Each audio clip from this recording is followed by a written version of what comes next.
우리 집사람이 저한테 이렇게 얘기를 했습니다. 여보, 내가 지난번에 얻어온 신발이 페라가모야. 이렇게 얘기를 했습니다. 내가 그랬습니까? 페르가몬지 잘 봐. 이렇게 얘기했습니다.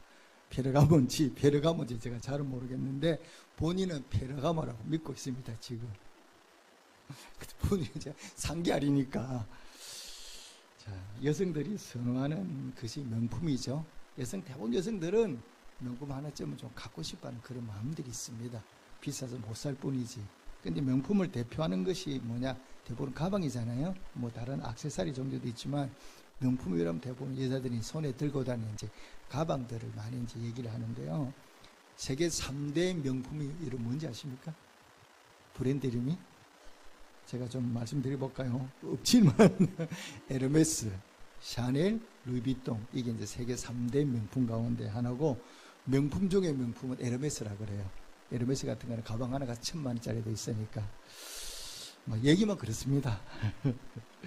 그런데 이 명품이 들고 다니는 가방만 있는 게 아니라 우리가 캐리라고 말하는 거죠. 이렇게 비행기 타고 다닐 때 끌고 다니는 가방, 이 캐리에도 명품이 있어요. 이게 굉장히 좀 이렇게 비싸고 좋은 가방인데, 이 이제 세계적으로 유명한 가방, 이게 캐리 중 유명한 가방 이름이, 브랜드 이름이 뭔지 아십니까? 샘소나이트라고 들어보셨어요? 샘소나이트 아마 많이 들어보셨을 거예요. 이 샘소나이트가 세계적으로 유명한 이렇게 캐리어 가방 가운데 유명한 거죠. 그런데 이 샘소나이트라는 이름이 어디서 왔는지 아세요? 샘소나이트라는 이름이 어디서 왔느냐? 삼손에서 왔습니다. 오늘 본문의 주인공이 누구예요? 삼손이에요. 근데 삼손에서 이름을 딴 게 바로 샘소나이트예요. 이 삼손이 어떤 인물입니까? 힘이 강하고 세잖아요. 그래서 삼손처럼 튼튼하고 강한 가방이보다 샘소나이트다, 그런 이미지가 샘소나이트에 들어있어요. 자, 그런데 오늘 이 샘소나이트라고 하는 이름을 가진 이 삼손, 이 이름은 성경에 나오는 인물 가운데 가장 드라마틱한 삶을 산 인물을 들라 그러면 아마 삼손을 들 수 있을 겁니다. 죽은 지가 참 오래된 옛날인데 뭐로 거듭났어요? 가방으로 이름이 거듭났잖아요.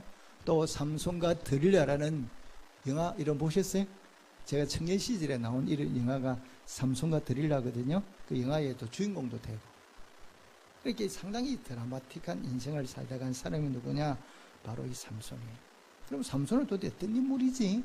이렇게 물어보면, 삼손은 태어날 때부터 나시린입니다. 나시린은 뭐냐? 하나님이 태어날 때부터 이미 선택한 사람이에요. 내가 너를 불러서 선택했다 하고, 이 선택한 인물이 누구냐? 바로 나시린인데, 이 삼손은 태어날 때부터 하나님이 삼손에게 나시린으로 자라게 만들었거든요. 그래서 삼손은 어릴 때부터 뭘 먹으면 안 돼? 술이나 호주에 가는 음식을 먹으면 안 돼. 그리고 하나님이 한 가지 더 말씀하셨어요. 이 삼손은 태어나면서부터 뭘 자르지 마라? 머리를 자르지 마라. 그래서 삼손은 태어날 때부터 머리를 자르면 안 돼요. 이 머리를 자르는 게, 삼손에는 술만 먹으면 되는 게, 마시면 되는 게 아니라 머리도 자르면 되지 않은, 이 머리 자르는 게 금기사항이거든요. 자, 그런데 실제로 이 삼손이 이스라엘 이제 사사로 살았는데, 사사가 뭐냐?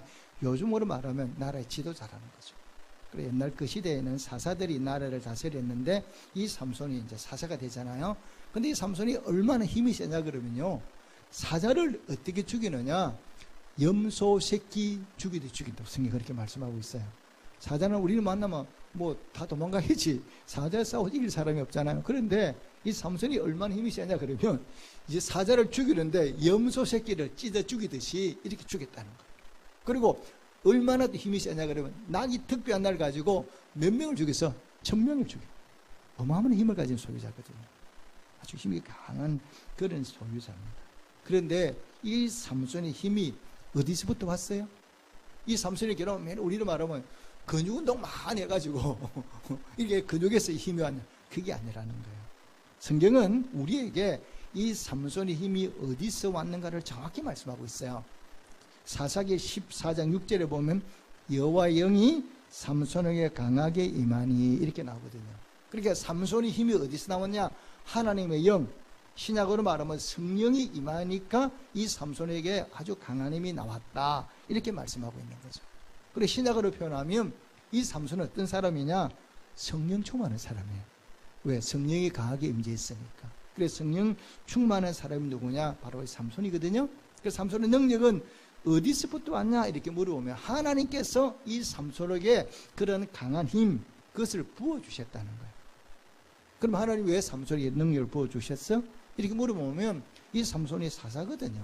사사의 사명을 잘 감당해라. 네가 나라 백성을 잘 이끌어라. 이런 뜻에서 이 사사로 삼으시고 그것을 감당할 수 있도록 이 삼손에게 능력을 부어주신 거예요. 오늘의 신학의 주인공이 누구냐? 누굽니까? 오늘 신학의 주인공이 보니까 베드로예요. 베드로.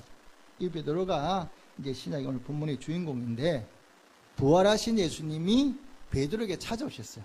우리 지난주에 부활주를 보냈는데 부활주에 제가 말씀드렸죠. 예수님이 부활하신 다음에 뭐라고 말씀하셨어요? 내가 너희보다 먼저 어디로 가겠다? 갈릴리로 가겠다.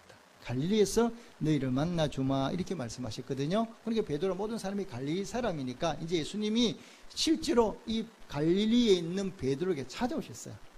베드로에게 찾아오셔서 베드로를 만나시잖아요. 어디서 만납니까? 갈릴리 바닷가에서. 물고기 잡다가 그곳에서 이 베드로와 부활하신 예수님 다시 만나게 돼요. 만나게 됐을 때 예수님이 베드로에게 물으시는 거예요. 요한의 아들 시몬아, 네가 나를 사랑하느냐? 이렇게 물었어요. 베드로에게. 그러게 베드로가 뭐라고 대답합니까? 예, 제가 주님을 사랑하는 것 주님이 잘 아시지 않습니까? 이렇게 대답하니까 그러면 내 양을 먹이라 이렇게 말씀했거든요. 그러니까 베드로에게 하신 말씀이 뭐냐? 내 양을 먹이라는 얘기는 베드로가 요즘으로 말하면 뭐예요? 목사님이에요. 그러니까 내 양을 잘 돌봐라 이런 뜻이죠. 네가 양떼를 잘 돌봐야 된다 이렇게 이제 베드로에게 말씀하셨어요. 말씀하시고 이 베드로에게 하나님 주신 선물이 바로 뭐냐? 성령을 충만하게 부어주셨죠. 그래서 오순절이 돼서 예수님의 베드로뿐만 아니라 모든 제자가 성령을 충만히 받았어요. 성령을 충만히 받으니까 이 베드로가 완전히 달라지잖아요. 복음서에 나오는 베드로, 그러니까 부활하신 주님을 만나기 전에 십자가 지기 전까지의 베드로는 어떠냐? 그러면 다혈질이고 성질이 급하고 뭐예요? 부인 잘하고 도망가고 겁쟁이고 이런 사람이에요. 성질은 다혈인데 거기 말 도망도 잘 가. 스승을 부인하는 사람이야. 이런 베드로인데 그가 부활하신 주님을 만나고 오순절 성령을 받고 나니까 어떤 사람으로 변하느냐? 아주 당당한 사람으로 변하고 오늘 본문에 보니까 안전뱅이가 앉아있다. 이 사람은 한 번도 태어나서 걸어본 적이 없어. 그런데 그런 사람이 성전의 미문에 앉아있다가 베드로가 지나가니까 돈 한 푼 주세요. 구구를 하는데 베드로가 오늘 본문이 뭐라고 얘기합니까? 나는 네가 원하는 은과 금은 없다. 그런데 내게 있는 것으로 네게 주노니 나사렛 예수님으로 명하노니 일어나라 하고 손을 딱 잡아 일으키니까 안전뱅이가 벌떡 일어나는 거예요. 안전뱅이를 일으키는 능력이 누구한테 임했어요? 베드로에게 임했잖아요. 나사렛 예수의 능력이 이제 베드로에게 임한 거예요. 그러니까 베드로가 안전뱅이를 벌떡 일으키고 나중에 사도행전 9장 10장 뒤로 가보면 죽은 다비다도 살려내는 거예요. 어떻게 살리네? 자, 예수님이 이 땅에 오셔서 우리를 구원하시려고 십자가 지시기까지 공생에 사셨잖아요. 근데 예수님이 어떻게 하셨어요? 예수님 능력이 많으니까 죽었던 나사로 살리잖아요. 수많은 병자들을 고쳐주시거든요.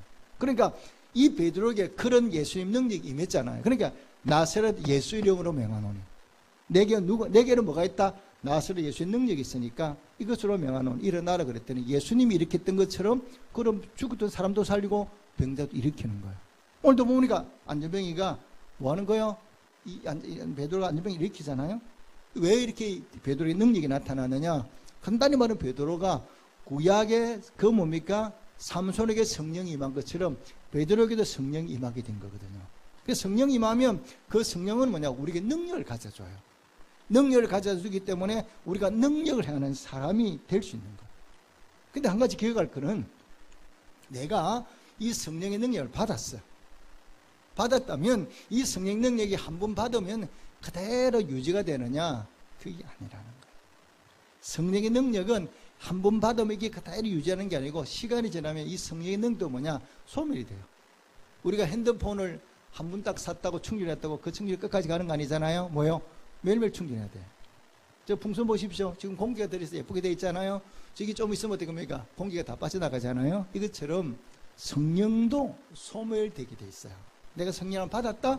그럼 그 성령 받은 게 그대로 유지되는 게 아니라 가만히 있으면 이 성령의 능력이 내 안에 점점 소멸돼서 나중에 나도 능력이 사라져.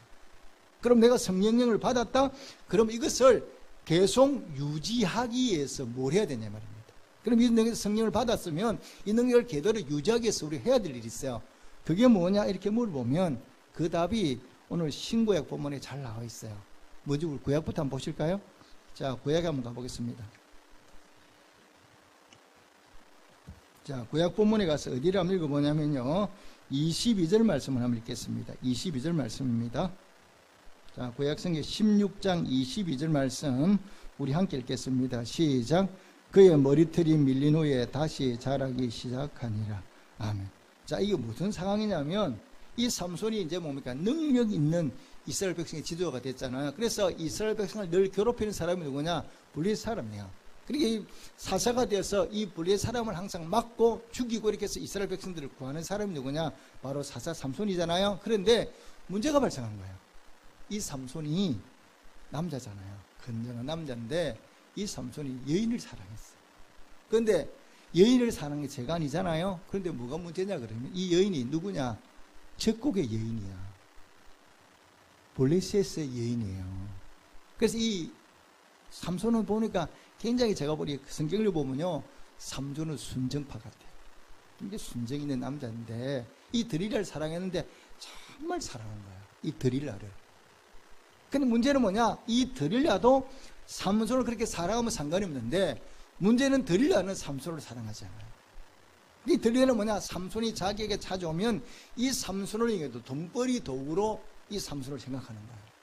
그래서 이 삼손이 드릴라를 좋아하니까 이 블레셋 방백들이 뭐라고 하느냐? 너 삼손에게 접근해서 저 삼손의 힘의 비밀이 어디 있는가를 알아서 우리 알려줘라. 그럼 내가 너에게 돈을 많이 줄게. 이 얘기를 듣고 이 드릴라는 뭐 하느냐? 삼손을 교묘하게 이용하는 거예요.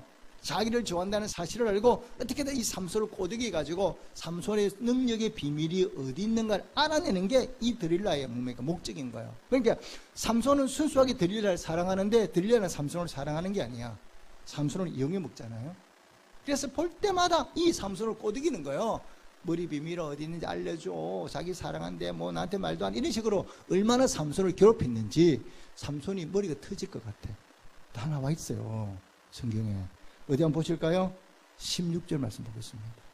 16장 16절 말씀. 자, 16장 16절 말씀 시작. 날마다 그 말로 그를 재촉하여 조름에 삼손의 마음이 분내하여 죽을 지경이라. 아멘. 이렇게 드릴라가 삼손을 괴롭히는 거죠. 그 비밀을 알려달라고. 그러니까 또 이게 10번째가 안 넘어간 나무가 없다고 결국 삼손이 넘어간 거예요. 근데 이거는 절대 말하면 안 되는 금기사항이거든요. 이 비밀은 말하면 안 되는데 이 드릴라가 너무 쪼르니까 결국 삼손이 넘어갔어. 어떻게 하느냐? 이 드릴라에게 비밀을 밝히는 거예요. 내 힘의 능력, 근원이 어디 있다? 머리카락이 있다. 그래서 나는 머리카락을 잘라버리면 힘이 없었죠. 이거 비밀을 그냥 토로해버렸어요. 그랬더니 아니나 다를까? 이 드릴라가 방백들이 얘기하는 거 빨리 와라. 빨리 와서 이 삼손의 비밀이 어디 있는가를 내가 알아냈다. 하고 머리카락을 잘라버렸어. 하고 잘라버리고 사람을 불러서 정말로 삼손이 일어나 보니까 뭐 하는 거예요? 힘이 사라지는 거예요. 머리카락이 잘라지는 순간 삼손의 능력도 함께 사라져 버렸어요. 결국 삼손이 뭐냐? 그 블레셋 사람들이 붙잡혀서 감옥에 가서 갈 때 그냥 간 게 아니냐? 두 눈을 다 뽑아버렸어요. 삼손이 두 눈을 다 뽑아버리고 감옥에 넣어서 뭐 하는 겁니까? 맷돌을 돌리게, 짐승처럼 맷돌을 돌리게 만드는 거예요. 여러분 기억하셔야 돼요. 우리가 신앙생활 잘하고 싶으면 우리 예수 믿는 사람은 누구든지 신앙생활 잘하고 싶거든요. 신앙생활 잘못하고 싶으면 아무도 없어요. 다 잘하고 싶어요. 그런데 내가 신앙생활 잘하고 싶은데 누가 우리를 넘어뜨리느냐? 항상 사단은 우리 곁에 찾아와서 우리를 교묘하게 넘어뜨려요. 우리의 신앙생활을 하지 못하도록 우리가 죄 가운데 빠지도록 우리를 유혹하는 게 누구냐? 바로 사단이잖아요. 이 삼손이 드릴라의 꼬임에 빠져서 결국 뭐니까 두 눈을 빠뜨리고 뭐 하는 거예요? 사단의 직분도 공만되고 감옥에 갇히게 되잖아요. 지들끼리 살잖아요. 오늘도 세상은 끊임없이 기억하셔야 돼요. 우리를 유혹해요. 유혹해서 우리가 하나님을 떠나게 만들고 내가 무너지도록 내 삶이 실패하도록, 우리 가정이 깨어지도록, 내가 사업에 실패하도록 그렇게 만드는 존재가 누구냐? 바로 사단이에요. 그래서 사단이, 내가 사단이 이렇게 찾아오지 않는다는 거예요. 한참 내가 빠질 만한, 내가 넘어갈 만큼은 좋은 것을 내게 눈에 딱 들이밀어 가지고 뭐 하는 거예요? 그것 때문에 나를 넘어뜨리는 거예요. 이게 바로 뭐냐? 사단의 역할이에요. 그래서 우리는 세상 살아가는 동안에 사단이 유혹할 때 그 유혹에 빠지지 않도록 여러분 정신을 반짝 차려야 돼요. 어떤 일을 결정하는데 그게 머리가 아파. 그럼 그거 사단의 짓이야. 기쁜 게 아니라 힘들어. 그럼 하지 않아야 돼. 그래서 사단은 우리를 달콤하게 유혹해서 우리를 넘어뜨리거든. 이 삼손이 바로 결국 그 들이라 꼬임이 넘어가서 사자의 직분도 잃어버리고 두 눈도 잃어버리고 자기 모든 걸 다 잃어버리잖아요. 그런데 이제 삼손이 감옥에 갔어요. 감옥에 가서 맷돌을 돌리면서 감옥에 가서 뭐 하기 시작하느냐 한번 생각해 보십시오. 이게 사사잖아요. 사사인 삼손이 감옥에 가서 맷돌을 돌리면서 아무 생각 안 했겠어요? 그가 감옥에서 맷돌을 돌리면서 무슨 생각을 했겠습니까? 회개했겠죠. 사사니까. 하나님, 제가 잘못했습니다. 제가 드릴라 게임에 빠져서 이렇게 내 비밀을 밝혀서 제가 사자의 직분도 잃어버리고 짐승처럼 두 눈을 빼앗긴 채 제가 이렇게 맷돌을 돌리고 있습니다. 제자를 용서해 주십시오 하고 아마 그 삼손이 믿음이 있던 사람이었으니까, 하나님을 아는 사람이니까 처절하게 회개했을 것 같아요. 처절하게 회개하면서 하나님, 제게 다시 한번 능력을 회복해 주십시오. 제게 다시 한번 능력을 보여주셔서 제가 이 분리의 사람들을 무너뜨릴 수 있고 죽이도록 도와주십시오. 아마 그렇게 간절한 마음으로 기도했을 거라는 거죠. 그런데 그런 삼손의 마음을 표현하는 게 오늘 이 본문이에요. 22절 다시 읽어볼까요? 22절 말씀입니다. 시작. 그의 머리털이 밀린 후에 다시 자라기 시작하니라. 머리털이 자란다는 얘기는 삼손의 능력이 어디 있다고요? 머리카락 있잖아요. 머리털이 자란다는 얘기는 다른 말로 하면 능력이 회복되고 있는 거예요. 그러면 능력이 회복되기 위해서 삼손이 감옥을 해서 뭐 했다고요? 기도한 거예요. 기도하니까 잃어버린 그 삼손의 능력이 하나님이 다시 삼손에 임하기 시작하는 거예요. 삼손이 임하기 시작하니까 그 삼손이 잃어버린 능력을 다시 되찾은 거죠. 그러니까 나중에 이 삼손이 그 다음에 나오잖아요. 삼손이 나중에 그 축제가 열렸을 때 당원의 신전에 가잖아. 신전에 가서 사람에게 뭐란 앞이 안 보이니까 기둥을 아르켜 달라고. 그래서 기둥을 아르켜 달라고 그래. 기둥을 아르켜 주니까 그 기둥을 딱 양손이 잡고 기둥을 잡아당기니까 얼마나 힘이 센지, 힘이 회복되니까 기둥이 무너지면서 그 다곤이 신전에 있는 사람들이 그가 살았을 때 죽였던 사람보다도 더 많은 불의의 사람을 죽였다 그랬어요. 삼손의 능력을 회복하는데 필요한 통로가 뭐였다고요? 기도예요, 기도. 그래서 우리가 잃어버린 능력을, 우리가 성령을 충만히 받는 것도 기도할 때 성령을 충만히 받고요. 내가 하나님의 은혜를 잃어버렸어. 내가 능력을 잃어버리는데 이걸 다시 회복하는 비결도 바로 뭐냐? 이렇게 물어보면 이게 다른 데 있는 것이 아니라 기도에 있는 거야. 우리가 기도할 때 잃어버린 하나님의 능력을 성령을 충만하게 받을 수가 있거든요. 이런 베드로 보십시오. 이 베드로가 이 성령 충만하잖아요. 그래 베드로는 성령을 받아가지고 삼손처럼 넘어진 적이 없어. 유혹받아가 넘어진 적도 없고 계속해서 능력을 해가면서 죽었던 사람도 살리고 복음도 전하고 이 사명을 감당하는 거예요. 그러면 이 베드로가 이런 능력을 계속해서 발휘하고 유지하고 그 양떼를 돌보는 이런 잘할 수 있는 비결이 어디 있느냐? 신약 본문에 잘 나와 있거든요. 한 번 더 보실까요?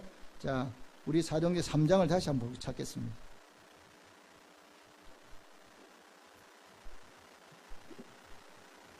(3장 1절만) 읽겠습니다. 3장 1절만 함께 읽겠습니다. 시작. 제9시 기도 시간에 베드로와 요한이 성전에 올라갈새. 아멘. 베드로가 매일매일 성전에 찾아갔어요. 몇 시에? 9시에. 뭐하러 갔습니까? 기도 시간에.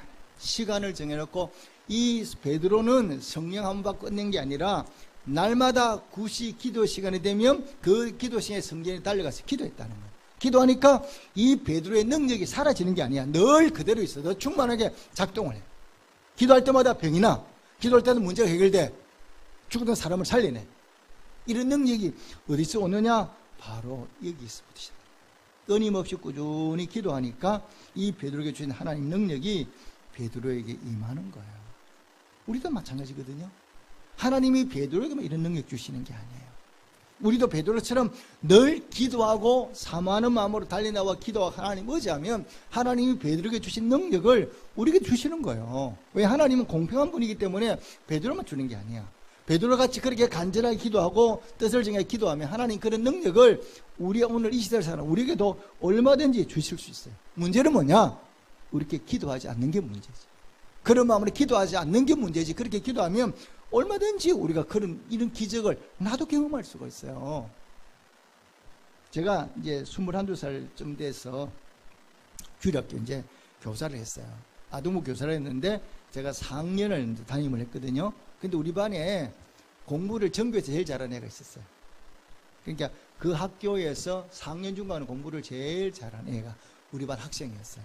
그래서 제가 얘를 참 많이 아꼈는데 어느 날 얘가 다리가 아프기 시작한 거예요. 얘가 다리가 아파가지고 걷지를 못해.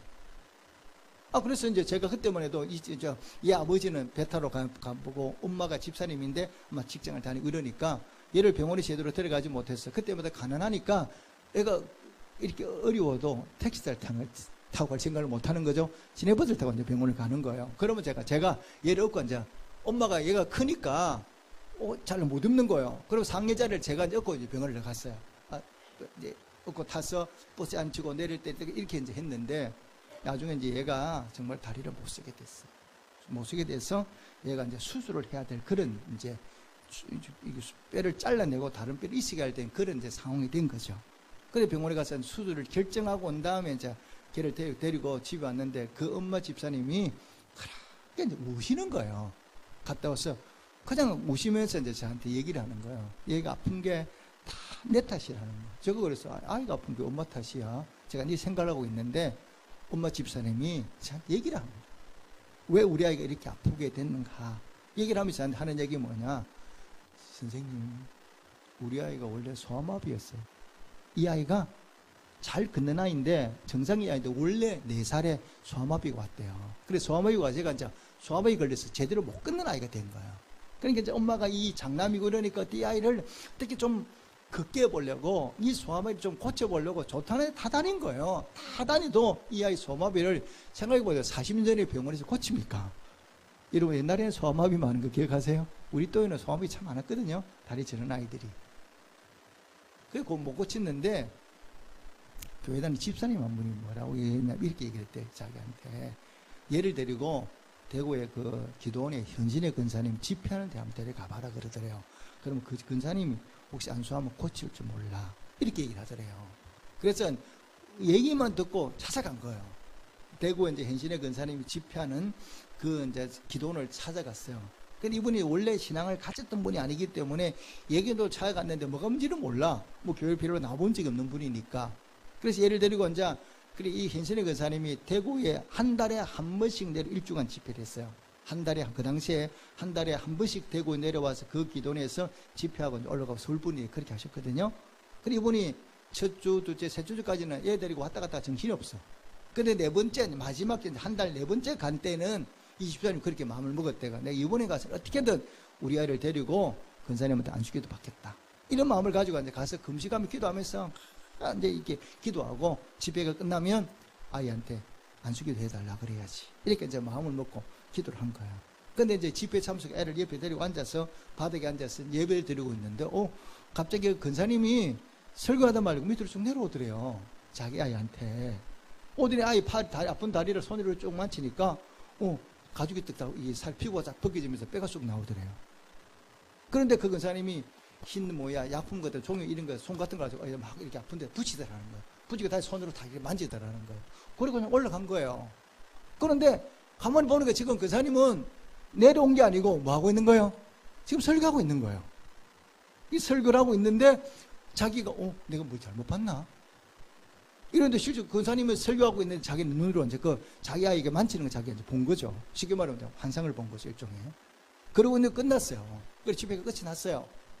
끝이 나고 이제 애가 4살이니까 엄마가 업은 거예요. 또 사람들이 워낙 많으니까 이제 애가 즐거워 이러니까 걷기가 불편하니까. 그런데 애가 자꾸 엄마한테 내리겠다는 거야. 그래서 엄마가 여기는 복잡하니까 그러지 말고 나중에 바깥에 가면 내려줄게. 이랬는데 애가 아니라고 나는 내리겠다고 자꾸 우겨가지고 엄마가 애를 내렸는데 세상에 애가 뚜루루루 뛰어가는 거야. 엄마가 너무 놀라가지고 이게 도대체 믿어지지가 않아. 생각해보세요. 애를 안고 보는데 분명히 내가 안고 들어왔고 업고 들어왔고 엄마 권사님한테 안수기도 받은 적도 없어. 그런데 애가 도로 뛰어가니까 너무 놀라서 이 집사람이 막 살을 꼬집었다. 실제로 너무 놀라니까 이게 도대체 믿어지지가 않으니까 살을 꼬집어보니까 꿈이 아니고 현실이야. 그렇게 애를 병을 고친 거야. 그런데 문제는 뭐냐, 이 집사님이, 엄마 집사님이 제가 그 당시에 신앙생활 잘 안 했어요. 여기도 잘 안 나오고 집사 직분은 받았는데 직장 이러다 보니까 이 신앙생활이 엉망이에요. 그런 사이에 애가 아프게 된 거거든요. 그러니까 엄마가 그렇게 우는 거예요. 이게 된 게 내 때문이야. 내가 은혜 받았으면 받은 만큼 내가 더 신앙 똑바로 해야 되는데 하나님 우리 아이를 고쳐주셨는데 내가 그 은혜를 잃어버리고 세상 가운데 가서 살다 보니까 우리 아이가 이런 아픔이 또 오게 됐다고 그렇게 엄마가 이제 스럽게 보는 거예요. 그러니까 그 아이는 수술을 했는데 뭐가 되느냐 그러면 뻗정다리가 됐어요. 뻗정다리가 뭐냐 그러면 숙이지 못하는 자리. 그러니까 숙이지를 못하고 늘 편차로 살아가는 그런 이제 애가 아픔을 겪게 됐거든요. 이런 기적은요, 옛날만 일어난 게 아니에요. 기도하면 우리 삶의 자리에서 얼마든지 일어날 수도 있어요. 문제는 뭐냐? 우리가 이런 믿음으로 기도하지 않으니까. 예수의 능력이 우리에게 나타나지 않은 것밖에 없는 거지. 베드로는 기도하고 날마다 기도하고 그 성령 충만 받아서 그걸 날마다 기도하며 살아가니까 그 예수의 능력이 베드로에게 머물러 있잖아요. 여러분, 부활하신 주님이 베드로에게 찾아오셨어요. 찾아오셔서 베드로에게 뭘 말씀했습니까? 뭘 부탁했습니까? 딱 한 가지만 얘기했거든요. 베드로에게 뭘 얘기했느냐? 부활하신 주님이 찾아오셔서 내 양떼를 먹이라고 말씀하셨어요. 다르게 표현하면 내가 네게 사명을 주었는데 네가 그 사명을 잘 감당하라는 거예요. 부활하신 주님이 찾아오셔서 베드로에게 말 딱 한 가지예요. 내가 네게 맡겨준 사명을 잘 감당해라, 이렇게 말씀하셨어요. 자, 그래서 목사는 목사에게, 장로는 장로에게, 권사는 급사에게, 집사는 집사에게, 구역장, 권찰, 찬양대 각각 사명을 주셨어요. 그러니까 부활한 주님이 우리에게 찾아 요구하는 거는 뭐냐? 딴 게 아니에요. 내가 네게 준 그 직분 잘 감당해라. 이것밖에 없어요. 이거 잘 감당하는. 그런데 이걸 잘 감당하고 싶은데 우리가 잘 감당하기 어려워. 내 능력만 가지고. 그러니까 내가 너에게 성령을 부어줄 테니까 그 성령을 가지고 내가 네게 맡긴 직분을 잘 감당해다오. 이게 예수님이 부탁하신 예수님 말씀이에요. 자, 우리는 직분이라면 교회만 자꾸 생각하잖아요. 그런데 그거 아니잖아요. 우리가 일주일 내내 교회 안에만 삽니까? 아니잖아요. 나는 직장 가면 뭐가 되는 거예요? 사장님이 될 수도 있고. 내가 직장 가면 뭐도 될 수 있어요? 과장도 돼. 대리도 돼. 학교 가면 선생님이야. 그럼 뭐냐? 그 직분도 잘 감당하는 게 뭐냐? 사명 감당해요. 내가 집에 가면 뭐야? 엄마야. 내 집은 아버지야. 그러면 엄마로서, 아빠로서, 내가 아내로서 가정을 잘 꾸려가는 것도 뭐냐? 내 사명이야. 그래, 부활한 주님이 우리에게 요구하는 거는 교회 안에서만 이걸 얘기하는, 말씀하는 게 아니에요. 내 삶의 자리에서. 그러니까 예수님이, 부활하신 예수님이 어디까지 찾아오지? 바닷가에서 베드로를 만나주셨거든요. 그러니까 내 삶의 자리에서 내가 머무는 그곳이 어디라도 내 성령 능력을 가지고 그 일을 잘 감당하라는 거야. 교회 오면 구역장 사명 잘 감당해. 내가 너에게 찬양대 직분 주었으니까 그걸 잘 감당해. 이 말씀이에요. 여러분, 아이들이 거리를 방황하고 집안이 문제, 애들이 집을 잘 안 돌아갈 아이들이 많아요. 그럼 뭐가 문제예요? 엄마, 아버지가 이 가정을 뭐 어떻게 만들어야, 아이들이 오고 싶은 가정으로 만들어야 돼. 우리 아이가 학교 가면 빨리 오고 싶어야 돼. 누구 때문에? 엄마, 아버지 때문이라도. 이렇게 가정을 만들어 놓으면 애들이 문제가 생깁니까, 안 생깁니까? 절대 문제 안 생깁니다. 집에 들어오기가 싫어. 그러니까 애들이 바깥을 돌다가 문제가 되는 거 아닙니까? 이게 문제가 우리 여러분 돌아보십시오. 우리가 성령을 받으면요, 하나님은 우리에게 병고치 능력만 주는 게 아니거든요. 성령 받는다 얘기는 우리는 무조건 능력 이렇게 하면 병고치는 것 능력 하는데 그게 아니고, 성령 받으면 이 성령이 우리 안에 들어오면 우리가 어떤 능력이 있냐? 마음이 온유해져. 화내던 사람이 화를 잘 안 내. 또 참지 못한 사람이 뭐냐? 잘 참아. 성령의 열매가 있냐거든. 그래서 성령에 우리가 받으면 병고치는 능력만 주신 것이 아니라 우리가 일상의 삶의 자리에서 뭐 하는 거냐? 참을 수, 내가 참지 못해. 성질이 들어도 못 참았는데 성령 받고 나니까 잘 참아내. 무슨 말인지 아시죠? 이런 삶의 능력이 내 삶에 나타나는 거예요. 그래서 예수 믿는 사람은 성령을 받으면 여러분 보십시오. 예수님이 이 땅에 오실 때 제일 먼저 하신 말씀이 뭐예요? 회개하라, 천국이 가까이 왔다.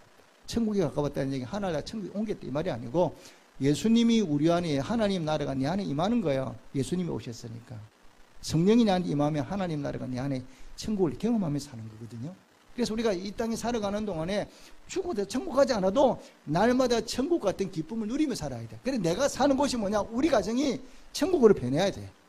내 섬김을 통해서. 내가 직장에 갔는데 내가 직장에 잘 섬겼더니 사람들이 뭐냐? 어머, 우리 회사 너무 좋아. 이렇게 만드는 게 누구 책임이다? 우리 주인 책임이다.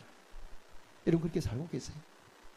이게 성령 받은 사람, 이 우리가 해야 될 일인 거예요. 예수님이 우리에게 부활하신 날 찾아오셔서 우리가 돈 많이 벌어 얘기한 적 없어요. 네게 맡겨진 사명 잘 감당하라. 네가 가정에서, 직장에서, 교회에서 우리 각자 한 사람 한 사람의 직장에 모두 사명을 주신 거예요. 그 사명을 네가 잘 감당하는데 네 능력만 가지고 감당이 어렵다는 내가 안다는 거예요. 그러니까 그걸 잘 감당할 수 있도록 내가 너에게 뭘 주마? 능력을 주마.